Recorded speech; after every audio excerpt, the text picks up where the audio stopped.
Hello my dear friend, झाम बाबा AIT channel पर आपको आज मैं गॉस की दूसरी जो प्रमेय है उसका उपयोग करके जो है अनंत विस्तार की एक समान चादर आवेशित अचालक प्लेट पर वैद्युत क्षेत्र की तीव्रता ज्ञात करने के लिए बताऊंगा, जो कि बहुत ही आसान तरीके से होगा। ठीक है, ये टोटल टॉपिक NCERT बेस्ड है और झाम बाबा AIT चैनल को जो लोग नहीं सब्सक्राइब किए हैं वो प्लीज़ सब्सक्राइब कर लें।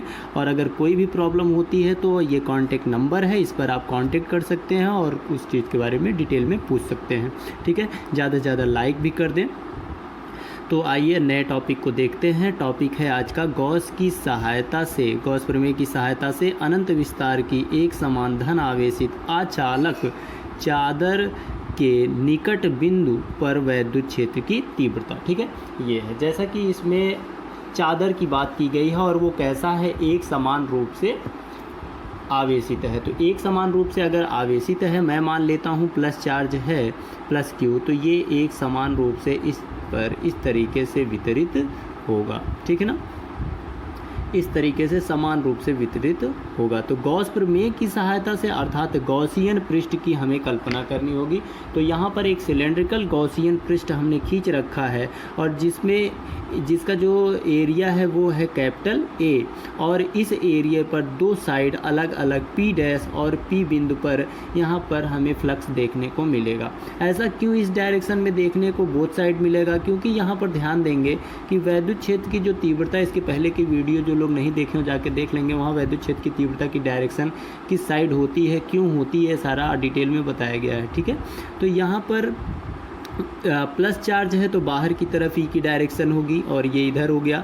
यहाँ पर देखेंगे तो प्लस से बाहर की तरफ यहाँ पर भी E की डायरेक्शन होगी, बट E को हम जो है वेक्टर फॉर्म में लिख रहे हैं, इसलिए इसको इधर शो कर रहे हैं, लेकिन इसकी डायरेक्शन इधर ही है। ठीक है, यहाँ पर एक माइन्यूट पॉइंट अगर हम लेते हैं तो उसको हम मान लेते हैं DA, इधर भी वही माइन्यूट पॉइंट DA ले सकते हैं। ठीक है, तो यहाँ पर सीमित जो है P' और P पर वैद्युत फ्लक्स की हम गणना करेंगे। ठीक है, तो देखते हैं कि हमें क्या क्या चीज़ें बताई गई हैं। जैसा कि बताया गया है कि आपको इसके पहले की वीडियो में कि हम अगर चादर है तो यहाँ पर जो पृष्ठ घनत्व होता है वो क्या लिया जाता है, सिग्मा लिया जाता है। इतना आप ध्यान रखेंगे, क्या लिया जाता है, सिग्मा लिया जाता है।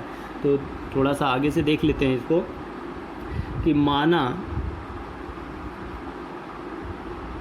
कोई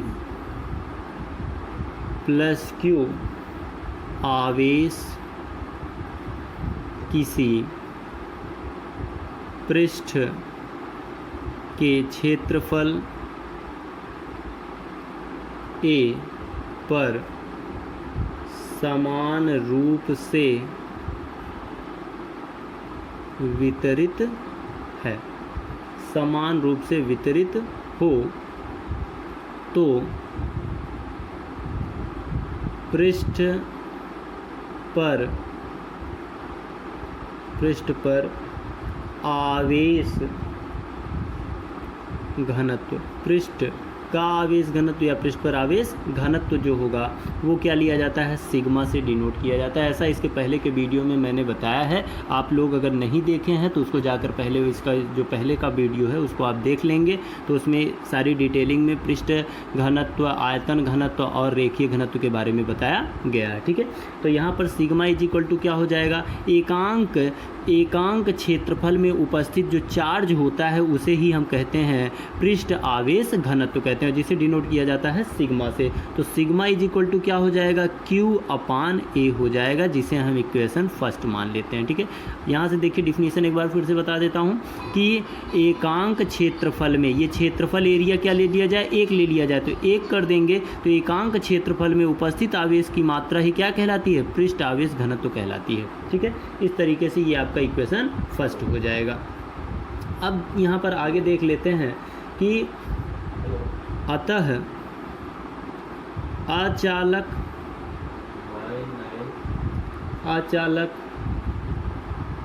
समतल चादर के निकट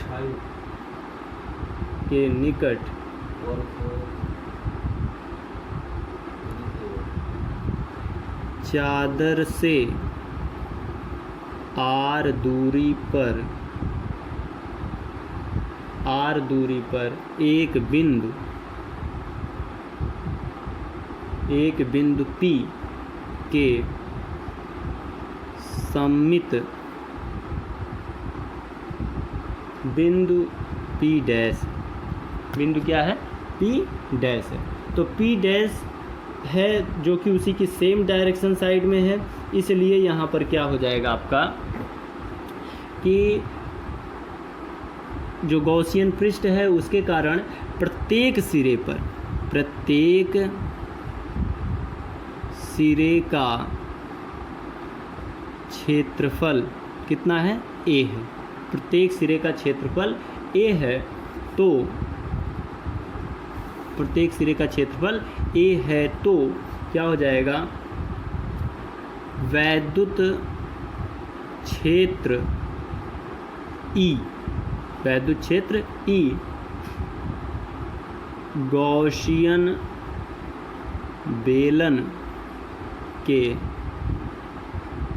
समतल सिरों के लंबवत तथा वक्रीय पृष्ठ के समांतर है। अतः बेलन के दोनों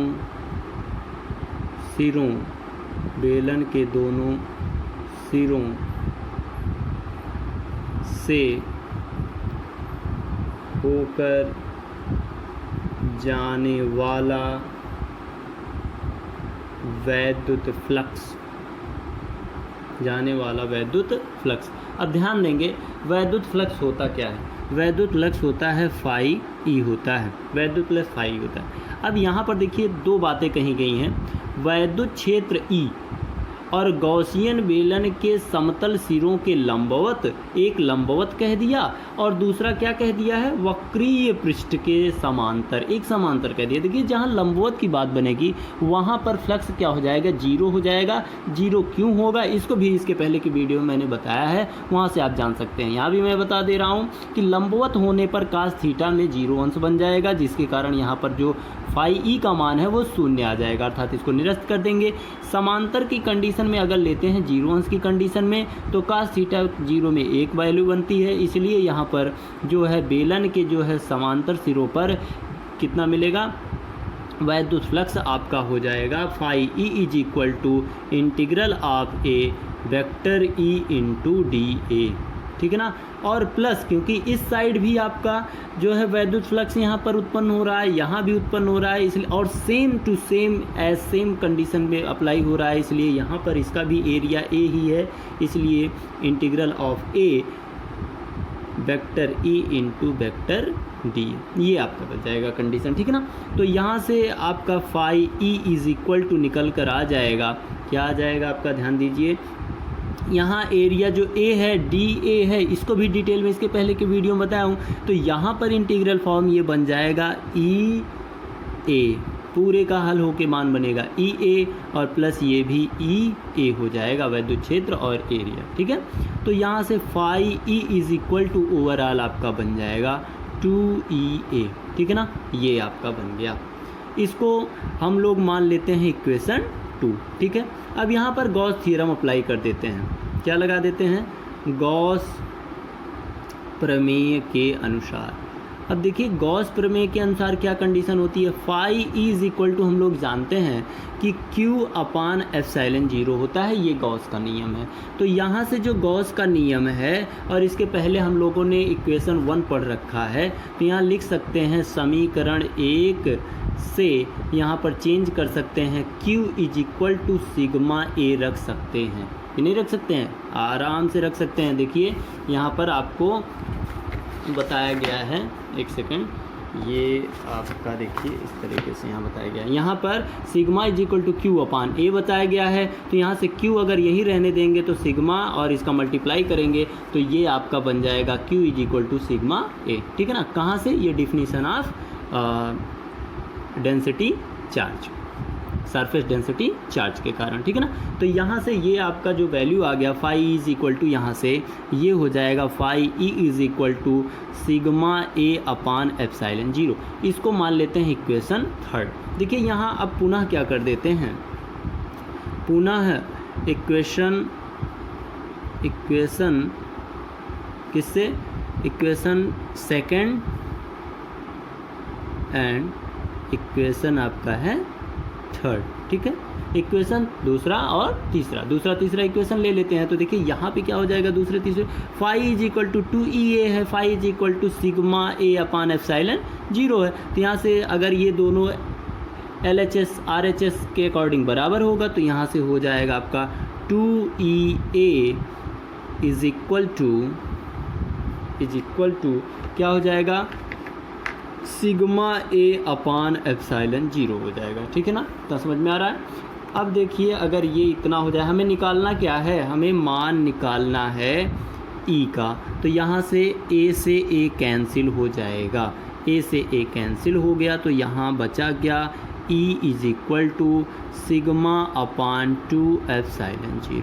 ये वैल्यू यहाँ पर आ गई आपकी, ठीक है। तो ये जो निकल के आया है मान, ये किस चीज़ का मान है, ये है आपका वैद्युत क्षेत्र की तीव्रता, ये है वैद्युत क्षेत्र की तीव्रता निकल कर आ गई। और यहाँ पर आप देखेंगे कि अगर पृष्ठ के कारण वैद्युत क्षेत्र की तीव्रता हम लोग निकालते हैं किसी चादर के कारण, तो वहाँ पर जो वैल्यू आती है इस चादर के कारण वो आई है E is equal to sigma upon 2 epsilon 0। और इसके पहले हम लोगों ने निकाला था, वहाँ आया था E is equal to lambda form में कन्वर्ट होके आया था, ठीक है ना। तो यहाँ पर देखिए एक बार फिर से समझ लेते हैं, आप फिगर को अगर समझ लेंगे तो आसानी से कर पाएंगे। यहाँ पर देखिए ये सरफेस A है, A की यहाँ पर एट पॉइंट P पर हम DA एक छोटा सरफेस लेंगे और ये सरफेस जो है E की डायरेक्शन है सेम में होगा यहाँ पर, इसलिए यहाँ 0 डिग्री बनेगा। और इस तरीके से E into A phi E is equal to होता है E into A cos theta होता है। तो यहाँ 0 के कारण यहाँ वैल्यू निकल जाएगी, यहाँ निकलेगी और दोनों वैल्यू जो है एक ही डायरेक्शन में होने के कारण क्या हो जाएगा, यहाँ पर दोनों ऐड कर दिया जाएगा। Phi E is equal to summation of A E into D A plus summation of A E into D A, ये ऐड करेंगे 2 बनेगा। यहाँ पर हम गॉस थ्योरम अप्लाई करेंगे, गॉस थ्योरम के आधार पर ये हो जाएगा Q अपान एप्सिलॉन 0, जो कि होता है, बहुत ही इंपॉर्टेंट है, ये बहुत बार एग्जाम में पूछा गया और आगे भी पूछता जाता रहेगा, ठीक है। तो इसकी सहायता से न्यूमेरिकल्स आप आसानी से सॉल्व कर सकते हो। इसके बाद अब हम अगले वीडियो में आपसे मिलेंगे आयतन के कारण, और आयतन में हम गोले का पृष्ठ लेंगे और इस तरीके से ये चैप्टर भी आपका लेसन 2 जो चल रहा है वो समाप्त हो जाएगा। तो ज़्यादा से ज़्यादा जो भी स्टूडेंट हैं जो अभी झाम बाबा AIT चैनल को सब्सक्राइब नहीं किए हैं वो यूट्यूब पर जाकर झाम बाबा AIT चैनल सब्सक्राइब कर लें, और जो है जिससे अगर उनको कोई प्रॉब्लम होती है फिज़िक्स में, ये 12th क्लास का है, तो इसमें आप कांटेक्ट कर सकते हैं 9936351437। और 11th के अगर कोई स्टूडेंट हैं, 10th के अदर जो भी हैं, वो अगर कुछ भी नई वीडियो में चाहते हैं तो वो कमेंट करें और उससे उनको प्रोवाइड किया जाएगा। लाइक करना ना भूलें। Thank you very much.